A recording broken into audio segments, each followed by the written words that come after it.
Did you ever wonder how we got here and how tiny pieces of history have shaped our lives in ways we didn't even notice? Or realize that every day we're making history too?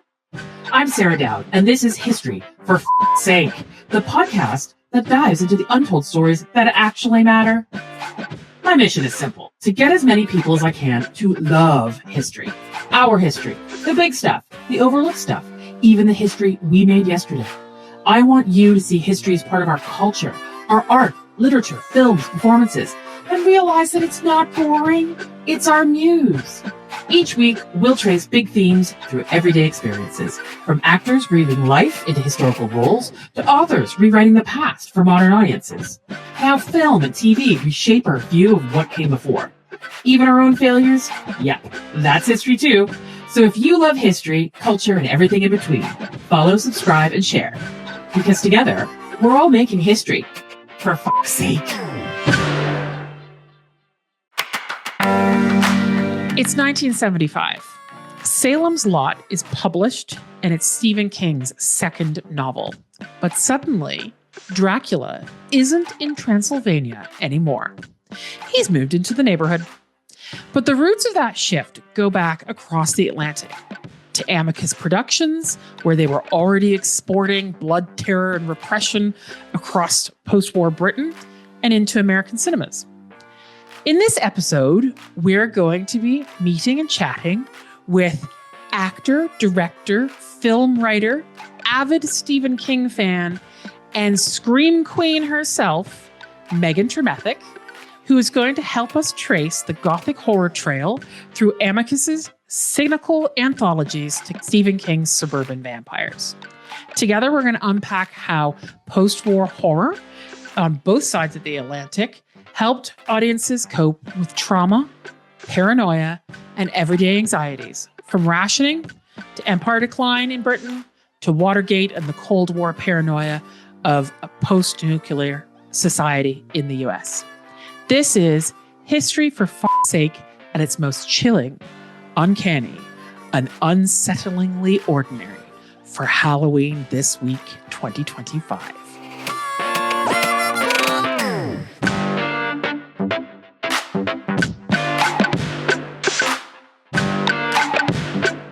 Megan, welcome to History for F***'s Sake. Thank you so much for joining. I just so pleased that you've come on this podcast and you're going to talk to us about this. How did you get into this? How did you get your scream queen on? Tell us about yourself. Oh my goodness. Hi, Sarah. Thank you so much for having me. And I'm very excited to be on your brand spanking new podcast. That's incredibly exciting. Well, first, obviously, I'm honored that you consider me a scream queen. And to me, it is the highest honor indeed. You are. I do not understand the stigma some people have against being a scream queen, because honestly, I think of the ladies of Hammer and even some ladies from Amicus, and they are considered scream queens, and I deeply admire them. So yeah, so thank you. To me, it's an honor to be just to be considered a scream queen. I think first and foremost, I consider myself a horror fan. So I guess I'll start there. So when I was about 10 years old, my dad, he is a huge horror fan of actually 1960s and 70s films and somewhat 80s horror films. He also loves sci-fi from the 1960s and 70s and 80s. And so when I was younger, he introduced me to these sorts of films. Actually, one of the first horror films I remember watching and very much enjoying was an Amicus film, surprisingly. So, as you can imagine, it's incredibly surreal to be involved with the revival of Amicus. That film was The Vault of Horror. And I think what I loved the most about The Vault of Horror was it had to be the Tom Baker segment of the film. He plays a struggling artist. It's got a touch of the voodoo in it, which is very fascinating to me. And so he decides to wreak revenge on art critics and people that have wronged him. And yeah, so he uses voodoo to achieve that. And it was so well written, and it was incredibly acted by Tom Baker, who is also a Doctor Who. And I was just transfixed while watching it. So it really stuck with me over the years. And so it's very fascinating. It's fascinating to watch such films. Yeah. So in terms of how I started acting, I suppose I started out as a very shy child. I had a love of musical theatre when I was a lot younger. Me too. Oh yes, yeah. If we could talk theater if you wanted. So it's amazing what it can do to open up. What's your favorite musical? My favorite musical is Fiddler on the Roof. Oh, that's cool. I've actually never seen that one. I'll have to check that one out. It's wonderful. It's just been on at the Barbican in London. You can also see the 1960s movie made. It's actually directed by Norman Jewison, who is Canadian and went to the same high school as me. So that is worth definitely looking at. Oh, it's a small world. Oh, that's crazy. For sure. Oh, that's wild. When I was a lot younger, when I was like around 10 as well, actually, my favorite musical was Cats. Cats the musical. I was obsessed with anything Andrew Lloyd Webber. And when I was younger, I sang, if you know the song Macavity, I sang that at a talent show at school. And it was a huge thing for me because I was incredibly shy at the time. And I made my costume. I made a full like cat suit, a big cat wig, and performed it. And obviously it's kind of embarrassing now, but I stand by it because it was kind of my transition into becoming more confident and just having fun and enjoying acting and performing and being somebody else. It was what we call on this podcast your for fuck's sake moment of going, absolutely, this is the thing that changes.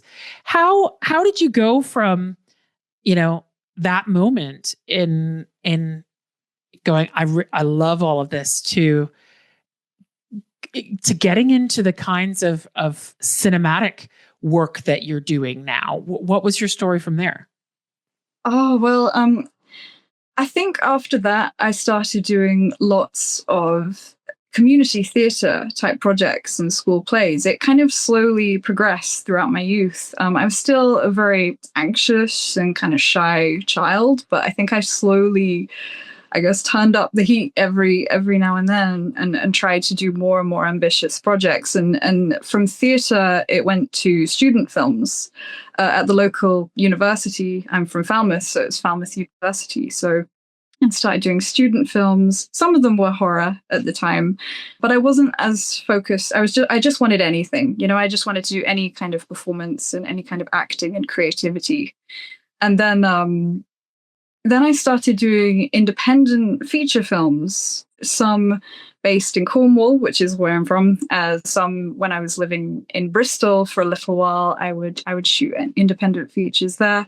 But it kind of all changed when I met Hex Studios, which is the company now known as British Horror Studio, which I pretty much exclusively work with now, where I met Laurie Brewster and Sarah Dowd, which they are the owners of the company. And yeah, I actually met them at the Cannes Film Festival a good few years ago now. I was just going there I don't even know. I was young and I just kind of wanted to make connections and just see what it was like, I had a lot of anxiety about going at the time because I traveled completely on my own and it was kind of one of my first times traveling alone. But I'm so glad I went because honestly, if I didn't go, I wouldn't be here now, which is kind of shocking because I wouldn't have met them and I wouldn't have kind of been set on the path that I'm on. So yeah, I'm very glad I went and faced my fears. I think that's brilliant. And to be honest, a big part of this whole conversation about horror films is an element of facing your fears.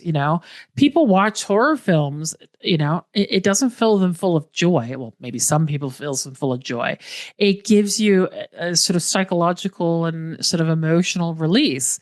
And I think it's brilliant that you're making such a career out of doing something that's so connected to our culture, pop culture heritage, but it's actually you're bringing people along in that narrative of saying that actually we can, we've got to follow the things that we love doing.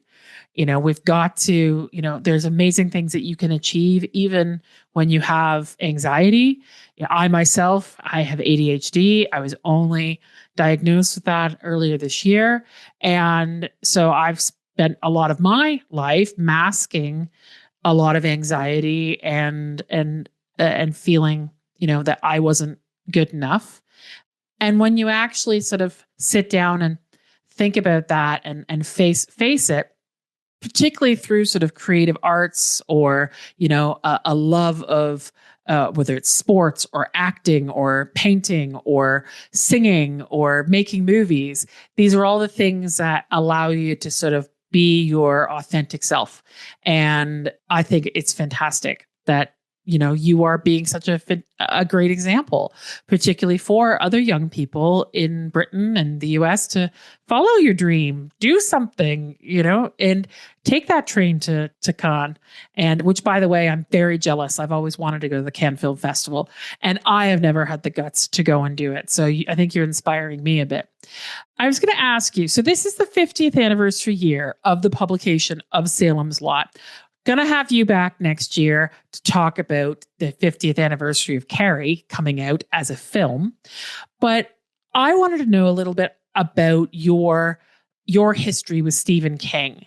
I read a lot of Stephen King, particularly when I was young. So 12, 13, 14, it was a sort of staple of teenage years in sort of the 80s and 90s, and including reading Salem's Lot, seeing the movies.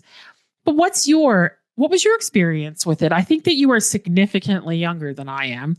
So I love hearing that there's historical heritage books that, came out well before you were probably born are still, fascinating readers. So tell me a little bit about that. Yeah, for sure. Well, I'm going to surprise you. You may think I may have read them years ago, but in fact, I only started reading Stephen King maybe 2-3 years ago. Oh, really? So not long ago. Yeah, it's a surprise because I love horror, but I hadn't read a ton of horror literature. I'd read a little bit of Edgar Allan Poe, but not a ton. And I think I really wanted to just deepen my repertoire also because I love writing horror short stories. I love horror literature now, and I want to improve at writing horror short stories. So I feel like Stephen King, personally, I love his way of writing. He has so much detail. I feel like when I read a Stephen King book, I just know everything about a character. He tells us their deepest, darkest secrets. He tells us the strange little details that nobody really needs to know, but I want to know.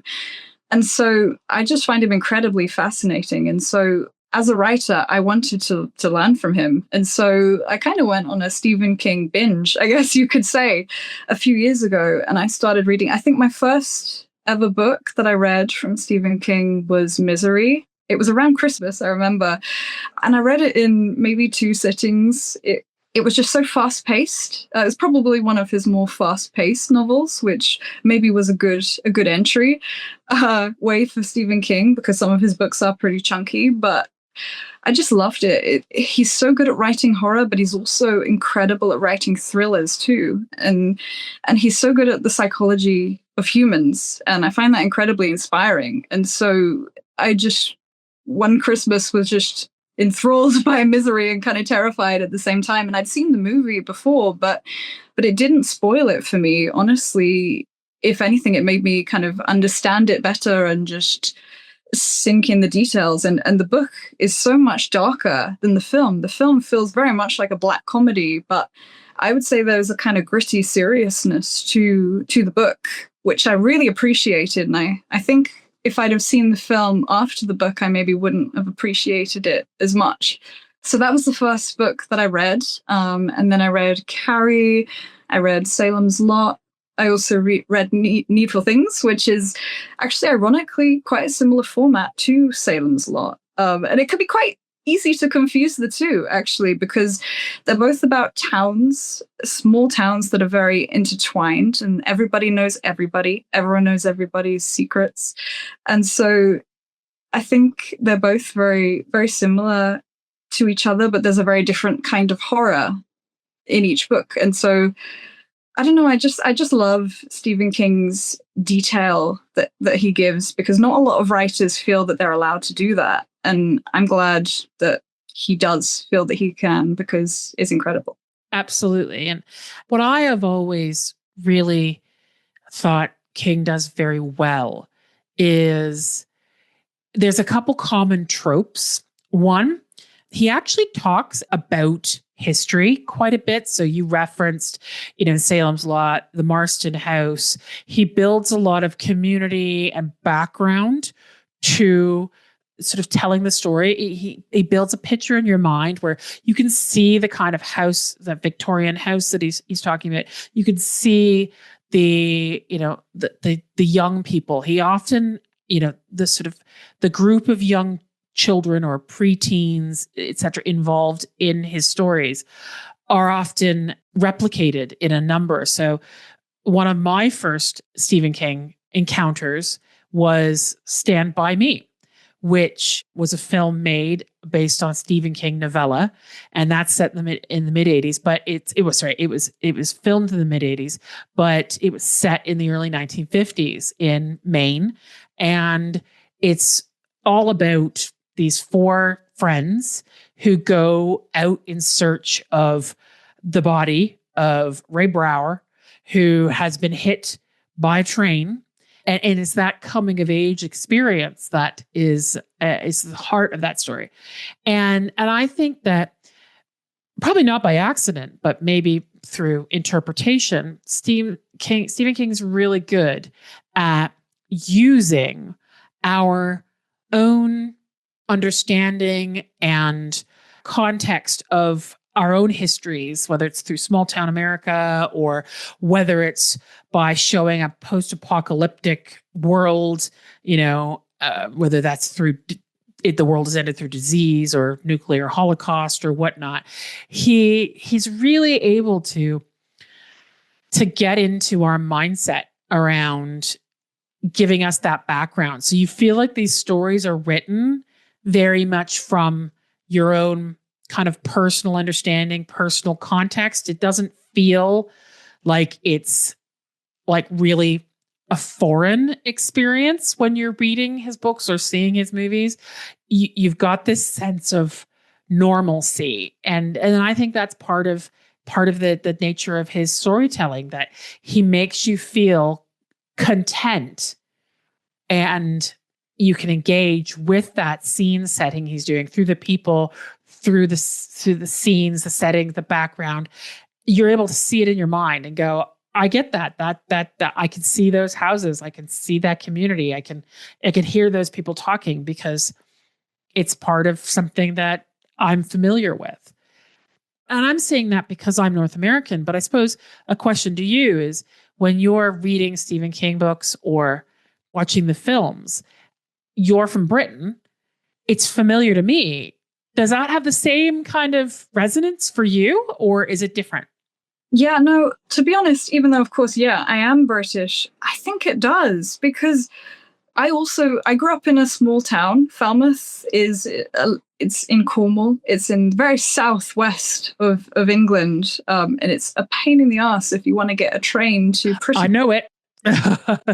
So I do feel the kind of small town, like close-knit community. And even though obviously there are Americanisms, which I'm not as familiar with, I think because he's such an incredible writer, he uses so much detail, and I think he taps into a psychology. I feel like he would be an amazing actor. Obviously, I don't know him, but I feel like he would be a good actor because he's so good at getting in the heads of characters. I honestly haven't seen many other writers do it so well. And he'll write these characters, often working class, and I grew up myself working class, so I do find this relatable. You just feel like you know them. You feel like you've met them before. You feel like for me, you feel like you've seen them in the pub, or you've seen them kind of walking on the street, and I find that kind of comforting, but it's also very unsettling because that is his type of horror. It's very much the uncanny. It's very much horror that is very close to home. So it can feel comfortable, but then once it taps into the uncanny, it can feel terrifying, perhaps in a way that, for example, like we're talking about vampires and Dracula, he invades the aristocracy. He invades the homes of rich people and the minds of rich people. And maybe that's not as relatable to most people. I don't find it as relatable. And so I think I love Stephen King because he's not afraid to cuss and say rude words. He's not afraid to he feels very relatable. And that to me feels more psychologically scary. I think what you've really picked up on a very interesting point there that I'm going to come on to about sort of vampire lore. But I think you're absolutely right. The interest in horror, in vampirism, in telling those stories, you see some patterns emerge. So Mary Shelley wrote Frankenstein in the early part of the 19th century. Bram Stoker wrote Dracula. Both are talking about, as you mentioned, the invasion of the aristocracy. These kinds of horror stories, and Mary Shelley came up with the Frankenstein story as part of the sort of literary set that she was involved with, which included Lord Byron and her husband as well, to sort of scare each other. But what you see in terms of patterns of history is that horror, whether it's books, now films, we as a species, we like to scare ourselves, particularly around times of large social change. So that sort of early, mid 19th century in Britain was exactly the same time as the Industrial Revolution. Major changes were happening in terms of the social constructs of society, traditionally understood sort of structures around education, access, religion, classism, were all starting to break down and change. So you see sort of things starting to loosen and some of those stories start to come about. And I think that obviously with the dawn of filmmaking in the early 20th century, which was bookended by, the First World War in 1914 to 1918, and then that sort of interregnum period up until 1939 and the start of the Second World War, which then ended in 1945 with the nuclear bombing of Hiroshima and Nagasaki in Japan. The early 20th century, we saw our own horror show. We saw tens of millions of people die. And we were able to see it on film for the first time. And things that are within our sort of our public consciousness now of the mushroom cloud, of the atomic tests that were going on. These are no longer folk tales that we have to hand down generation to generation. We've documented it on film, in photography. We've seen the photography and the films of the liberation of the concentration camps in Europe. We've seen the ultimate horrors that we have created. And yet, after the Second World War, I find it incredibly interesting that as a society of human beings, we double down on creating horror on film. And you have amazing studios like Amicus, like Hammer Horror in the UK. We're going to talk a little bit about that in a second. But even after we see these sort of post-war catharsis in Europe, in North America, and we also start to see the impacts of that wartime period in terms of like McCarthyism and the fear around communism in the US in particular. It does exist. Obviously, it did exist in the UK and Europe, but there were people arrested, particularly in the performing arts and the film sector. There's a great film called Trumbo that you should watch, which is all about McCarthyism and how different writers and directors and actors within Hollywood in the 1950s were persecuted for being suspected communists. And I look at that, and then I look at the sort of the content of what we were coming out with in terms of our love of horror, our love of sort of vampire lore. And I can see it from the historical perspective. But I wanted to ask you, as a horror fan, and someone who's working in the horror industry, why do you think it still sells? And particularly vampire lore. What is it about vampires that still sells? Oh my goodness. Well, I personally love vampires, and I will say I've always wanted to play a vampire, and it has not happened yet, and hopefully one day it will happen. But honestly, I think vampires feel, at least to me, timeless. I think that every era has had their own very particular type of vampire, be it Nosferatu, Count Orlok, be it Dracula, be it well, obviously there's the Hammer vampires, say Countess Dracula, the Brides of Dracula, and also, of course, Christopher Lee's Dracula. Hammer definitely made their mark upon vampires, and I find them incredibly inspiring and interesting. There's also, say, the 80s, which had the Lost Boys. I think vampires just feel like I think it's going upon, they represent life and death, which is very, very close to home. Fears, everyone fears, well, I think most people fear death. I think people are intrigued by immortality.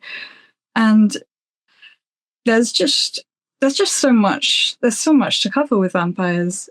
I think also there's the gothic kind of, I guess, sexuality and sensuality of vampires. And this is very relevant for the 1960s and 70s. Even the first Hammer Dracula film in 1958, that gothicness, that lavishness, which in this exact way, it was the first time that it was being explored because times were changing.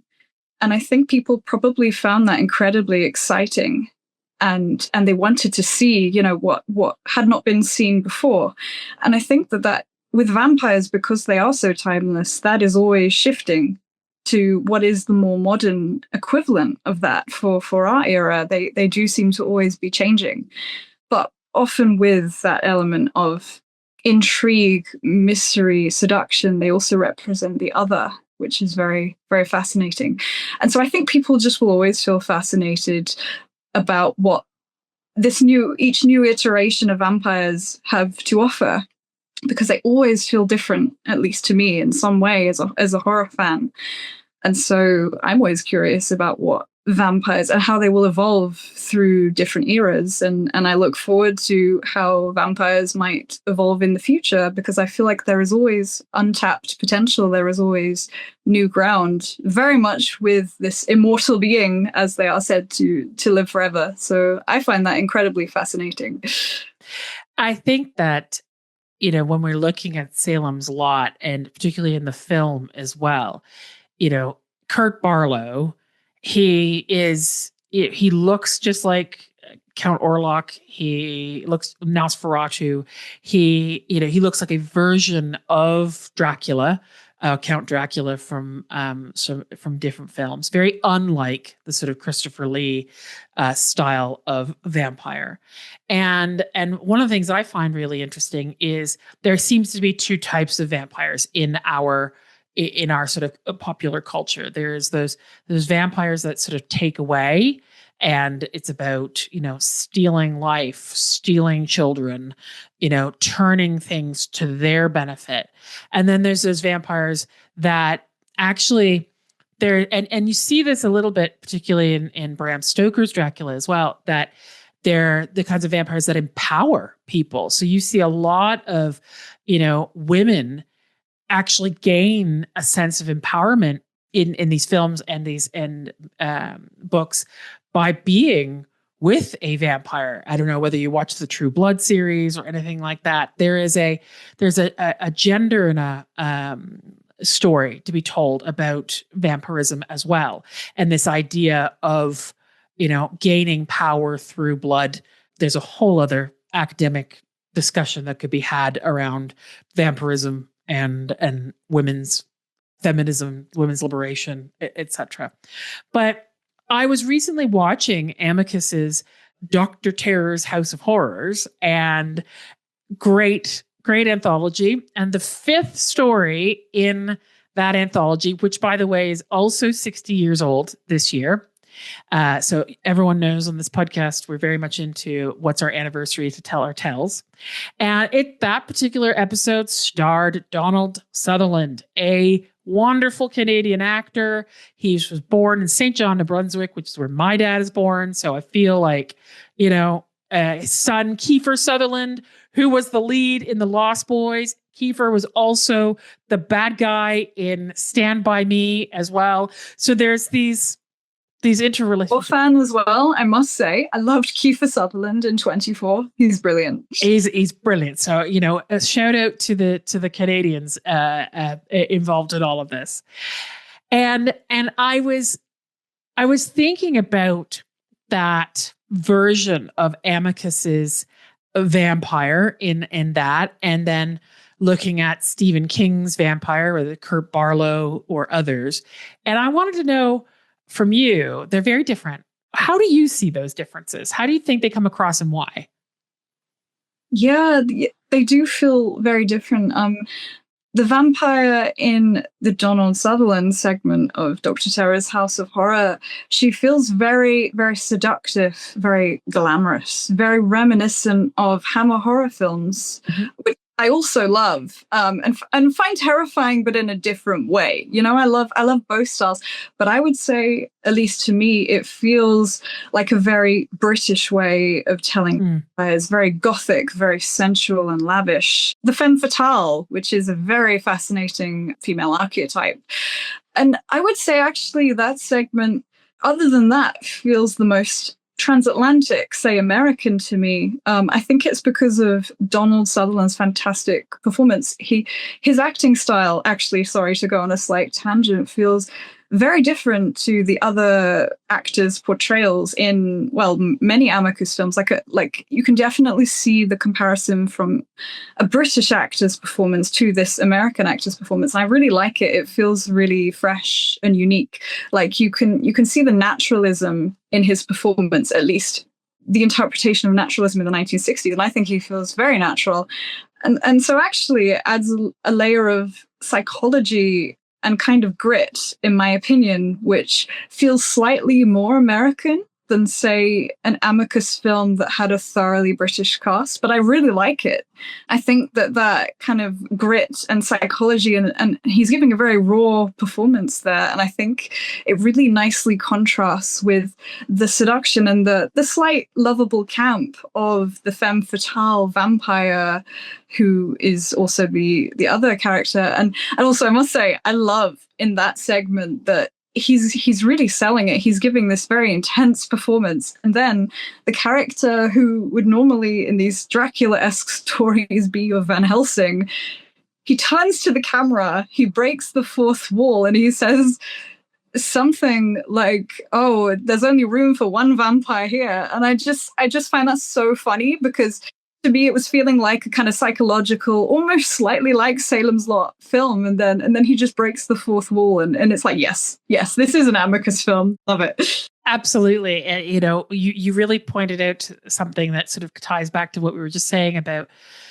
the feminism of the vampire lore. And when Donald Sutherland cuts his finger with the can opener, and he goes to run it under the tap, and she goes, no. And she basically sucks his finger. I mean, actually, that's an incredibly sexualized thing to do, particularly in a 1965 film. So it's like, good on you, and it also made me really laugh. You talking about his acting. He's a brilliant actor, but there's one moment in that segment where he says the word cars. And the word car, anything that has a strong R sound, is really noticeably different between Americans and Canadians. And we really roll our R's. And he talks about, we're going out in the cars. And so it sounds like me going, we went out in the car in the park in the dark. And there's like I hear you, Donald. I hear that Canadian accent. And of course, the bat scene where, there's a bat comes flying out, and it's hilarious. I love those elements of 1960s I love films. it. It definitely keeps things more on the fun side because I feel like Donald Sutherland's performance, it not elevates because it's remarkable for what it is. It's incredible, but he keeps it feeling more grounded and more gritty because he is really committing to this performance. But then there are things like the bats, which feels great, and then the breaking the fourth wall, and it just keeps it fun. It just feels very mixed, which is really nice. I'm really glad they had it as their last segment because it just feels very balanced, very fun, and like a really great ending to a brilliant portmanteau film. Yeah, it's wonderful in terms of its twists. I think British filmmaking is incredibly good at the twist in the story. And that one is full of them. So you can watch this out there on the internet, everybody, and it's available. It's free on YouTube. It is free on YouTube, so I highly recommend it.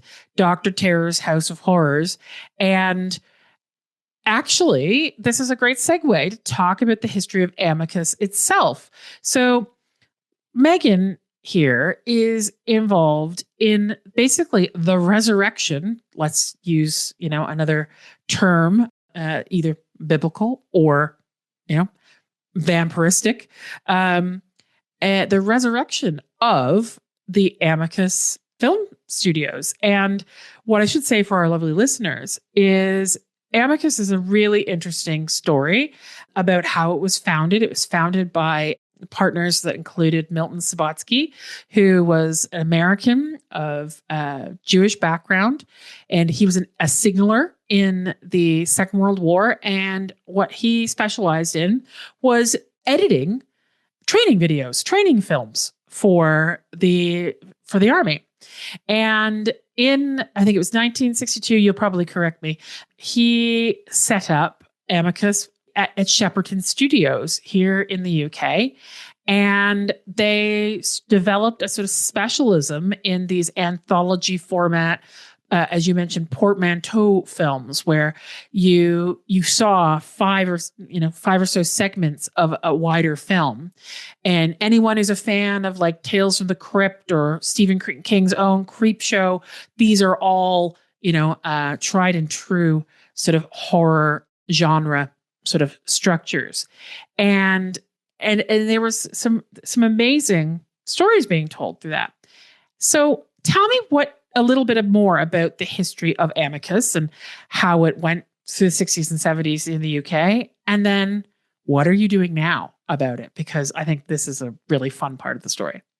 Yeah, absolutely. So like you said, Amicus Productions was originally founded in the early 1960s. It was founded by Milton Subotsky, he was very much a writer. He wrote many or collaborated very heavily. He wrote many of the scripts of the early Amicus films, particularly. He was also a producer, very much involved in the company. And the other collaborator was Max Rosenberg. Like you said, they were both Americans. Max Rosenberg was a producer. He was a lawyer. And they both worked in Shepperton Studios, and they very much, their style was the portmanteau film, which like you said, it was 3 to 5 short films, which they were very much morality stories, which fits with the kind of like the British repression to get that catharsis from seeing these greedy protagonists meet their sticky ends, which usually had a very ironic ending, kind of comeuppance, which felt very satisfying for the British audience back then.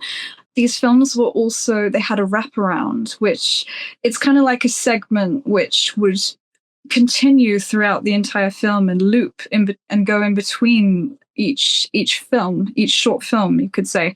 So for example, like in Dr. Terror's House of Horrors, it would be about a group of men that were meeting on a train. and they met a very strange man who had some tarot cards, and he wanted to tell them their fortunes. And so each story would be each man's fortune, and so on. Each Amicus film had a very different wraparound, and all of them are very clever and keep you very gripped throughout the film. As a horror fan, I can say, for example, in Amicus films, Asylum, which is, I would say Asylum now is my favorite Amicus film. When I was younger, it was The Vault of Horror, because that was the first Amicus film I was introduced to, but now I'm a little bit older, it's definitely Asylum. And I love that our protagonist in the film, he comes into this hospital and he meets another doctor, and he's told that he has to guess who Dr. Starr is among each of his insane patients. And so throughout this Amicus film, he will go up the stairs into this dark, into all of these unsettling inpatient rooms, and he has to hear each of these people's stories, which will be each segment. And he has to guess which of these insane people are Dr. Starr. And I loved that one most because as a viewer, I could partake in that. And I would think, wow, which one is Dr. Starr? I want to guess. I want to know. And I think that's why it's my favorite Amicus film, is because that wraparound feels incredibly interactive to the viewer. It feels like a murder mystery, even though nobody has been murdered. It's a mystery of who is Dr. Starr. And I felt incredibly intrigued about who is Dr. Starr. And so yeah, I would definitely say that one is my favorite. But yeah, going on to us. So yeah, I am a huge fan of Amicus Productions' original work, and so is Laurie Brewster and Sarah Daly, and they are the founders of British Horror Studio and Hex Studios. And so both of them, they have always loved Amicus Productions, and so they reached out to the Subotsky estate and the Subotsky family, and they said that they love Amicus so much and they would love to revive Amicus. But the Amicus estate wouldn't just allow anybody to revive Amicus. They had to prove their worth. And so Laurie and Sarah, they very much they wrote essays of why they believe they were the right fit to revive Amicus, and that is why that's why this is happening. And so I'm very grateful that happened. And so our first Amicus film is an anthology as well. It's called In the Grip of Terror. And it's about a group of travelers, of people who find themselves at an abandoned hospital and they have no idea why they're there. And so they explore this abandoned hospital at first in a wraparound, just trying to figure out why they're there. We meet the different characters. And then they go through a dark corridor and they find Dr. Graves, who is played by the incredible Lawrence R. Harvey. He's known for the Human Centipede films. He's an incredible actor, and it was an honor to work with him. And so he kind of orchestrates our wraparound, which leads into each segment. And yeah, we very much wanted it to feel as if Amicus hadn't stopped making horror films. So our new Amicus film, it was created in the modern day, but it is very much inspired by the early 1960s and 1970s. We wanted it to feel like a love letter to the original Amicus, as if they hadn't stopped making films. And so we did everything. Each performer would look at the dialect of the actors and actresses of that era. We didn't try to mimic, because I don't believe that's right. But like for myself as an actor on the film, I looked at, say, Ingrid Pitt. I looked at Britt Eklund. I looked at the incredible Charlotte Rampling, who's an incredible actress that I deeply admire. I looked at the dialect of these actresses, and I just tried to bring that into my performance. Just as from the love of these films, and just as fans.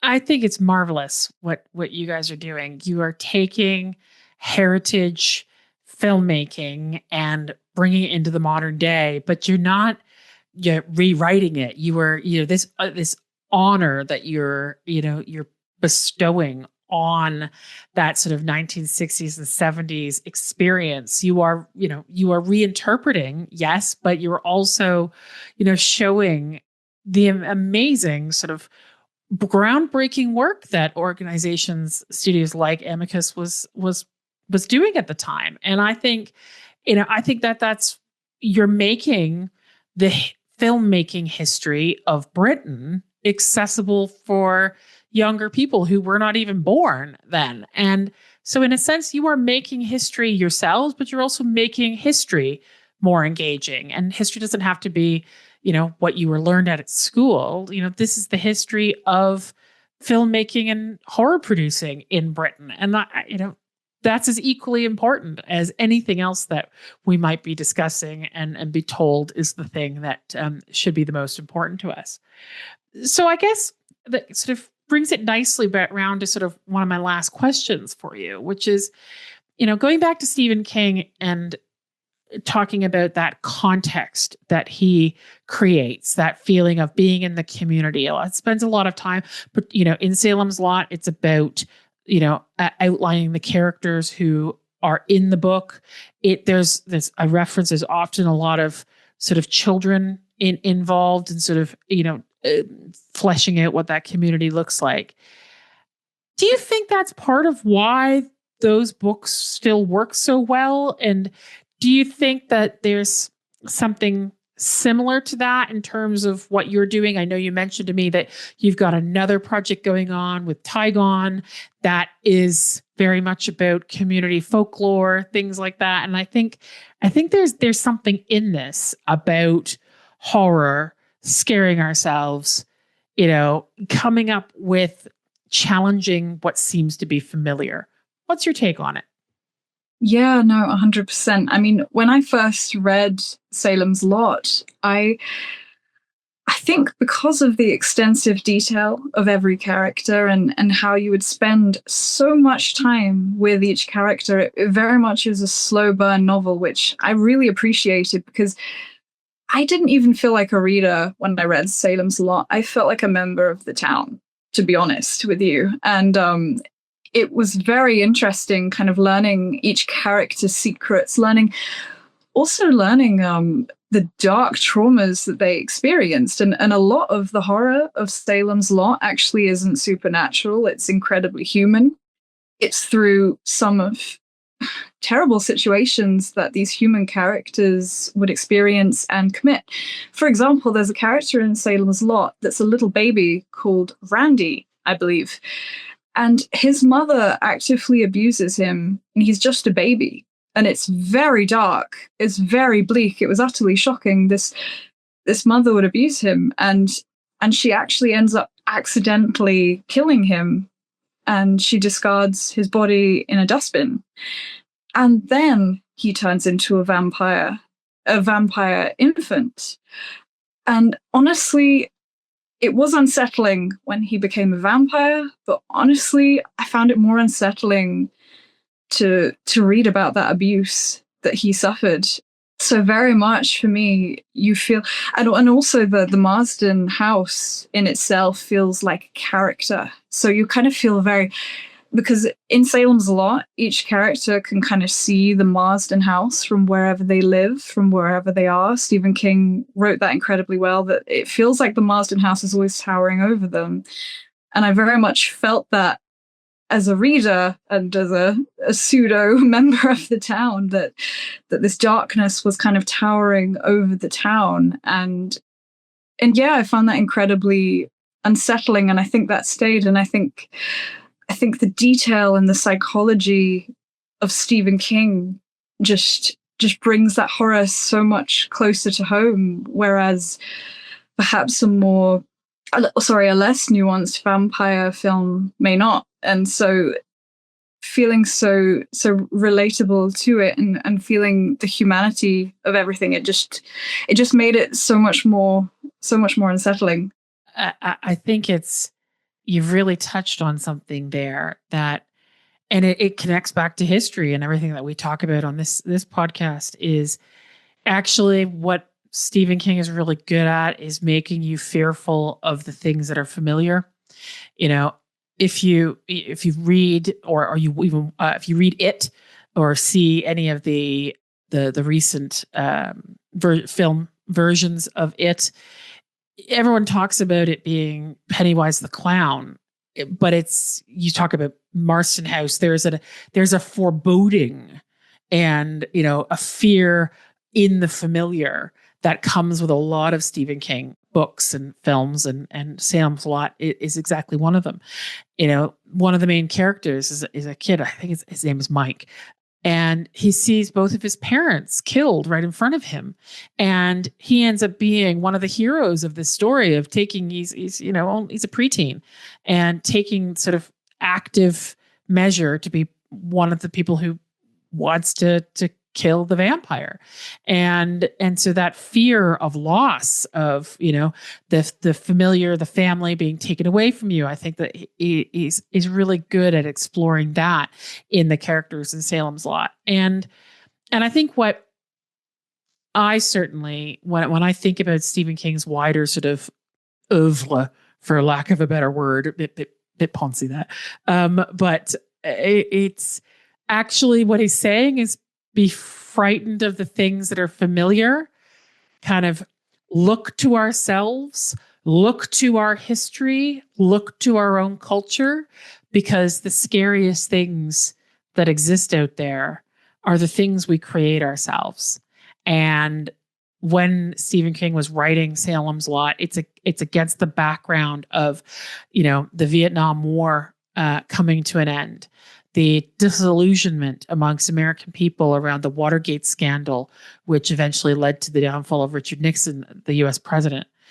And this sort of 30 years since the end of the Second World War, where we've seen nuclear holocaust, where we've seen the Holocaust and genocide of tens of millions of people. Whilst it's not overt in King's work, that kind of be afraid of things that we can do to each other over the things that don't or may not exist. Those are the things that are the most frightening.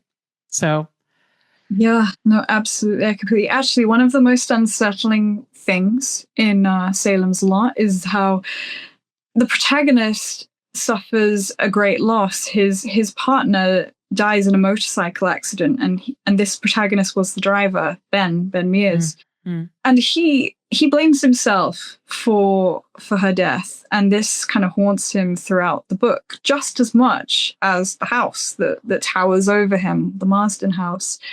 I found it utterly tragic. I felt incredibly connected to all of the characters in Salem's Lot, be it Mark Petrie, the young boy who kind of feels like how I imagine Stephen King probably was as a child, obsessed with monster comics. And thus he almost becomes like a Van Helsing in the book, which I love that. But Susan Norton is Ben Mears' love interest, and I find it utterly tragic, and I feel like enough people don't talk about this, that he has, when she okay, spoiler for anybody that hasn't read the book, please close your ears now.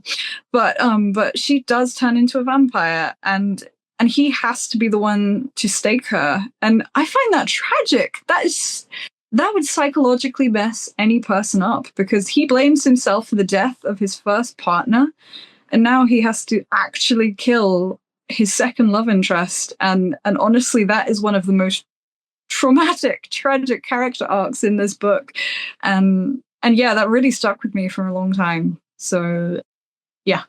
That connection with the familiar, it 100% is there. So we're just coming to the end of this fantastic episode, Megan. This has been brilliant. I understand, just before we finish, that you are working on another project, and that's with Tygon, and it's about some of the more perhaps folklore side of things. And I particularly love folklore. I loved The Wicker Man, one of the best British horror movies ever came out. I will say I also saw the Nicolas Cage version, and I am a Nicolas Cage fan. So, props to Nick. Con Air is a brilliant film. Tell me just a little bit more about this new project, and then, what you would recommend to listeners that they should be reading, watching, from the horror genre? Well, this project, it isn't with Tygon, but is very much inspired by Tygon. Okay. So me and another producer on the project, Paul William Kelly, we are producing a new horror studio in the UK that is very much wanting to follow in the footsteps of very bold and experimental horror studios of that era, like Tygon, particularly films like The Blood on Satan's Claw. I love that film. And that is actually very like, at least in my opinion, like The Wicker Man. It's very inspired by folk horror. It's very much about how Christians very much have a fear of paganism and of occultism, and that is why I think that film works really well and is really intriguing. And so our current film isn't as much inspired by the occultism and by paganism. Our current film is called Mr. Whispers, and it's a film set in the 1990s. It's a found footage style film, a little bit inspired by the Blair Witch Project, which, well, I mean, that changed everything in horror when it happened. And so we're very inspired by them. But for future films that we are working on, we would very much like to tap into more folk horror elements, because it's incredibly inspiring to us. Yeah, Mr. Whispers, which is our first horror film as a part of the B team, we have a Kickstarter campaign. It's actually, as I say these words, this Kickstarter is pretty much in its final hours, but I'm pretty sure that there will be late pledges on. So if people do still want to pledge, then there will still be ways for you to be able to pledge. But yeah, I'm very excited about the future of the B team, and I'm very grateful to all the people who have supported us so far. It's an incredible honor, and we just want to keep making more bold, exciting, experimental horror films which still pay homage to the nostalgia of incredible horror studios like Tygon. So yeah, I'm really excited about all of that. Well, I am going to pledge, and I'm going to stick in the show notes for this episode anything that people can get involved with, whether it's through this or whether it's through British Horror Studio. You know, we need to support independent filmmaking in the UK, in the US. It's such an important thing. You know, the storytelling of our cultural stories, whether it's vampire lore or whether it's occultism or whether it's fear of the familiar, these are all part of our histories. They're all part of what makes us human. And we ought to be supportive of that. And, you know, really all the power to all of you people and creative practitioners who are making this happen and following what you love. And I hope that for you, you get to play a vampire very soon. And thank you so much for being on the podcast. Happy Halloween for everybody celebrating this week. And do you have a particular scream that goes along with your Scream Queen persona as part of this? Do you have a particular thing that you do as part of your characters, or something that really stands out to you? Oh my goodness. Well, okay. Since you said particular scream, and don't worry, I'm not going to do it now, but when we were filming In the Grip of Terror, I wanted to, there was a shot where I had to do an intense scream, and I wanted it to feel incredibly retro. And so I took inspiration from, if you've seen Incredible Rosemary's Baby, I looked at that and wanted to take inspiration for that. And so my scream pose, which I'm not going to do now, was like, because she kind of puts her hands on her face. And so I think for each character, I want to kind of watch more incredible films from the 1960s and 1970s and just have little inspirations, which are little homages to actresses I find incredibly inspiring. Brilliant. Well, it has been a scream being on this podcast with you. Check out the show notes, everybody. We're going to see Megan's recommendations and some of my recommendations on great horror films from our cultural history up to modern day, great horror books as well. And if you're interested, have a happy Halloween. And Megan, thank you so much for being here. Thank you so much for having me. It's been a pleasure. It's been so much fun. Thank you so much, Sarah. Thanks for listening to History for F***'s Sake. I'm so grateful you joined me to explore some of the untold stories that have shaped people's lives and experiences. If you've got a question, a story, or an idea, let me know. Rate, review, and follow us wherever you get your podcasts. And visit us at historyffs.com or historyffspod on socials to connect. Together, we're all making history, for f***'s sake.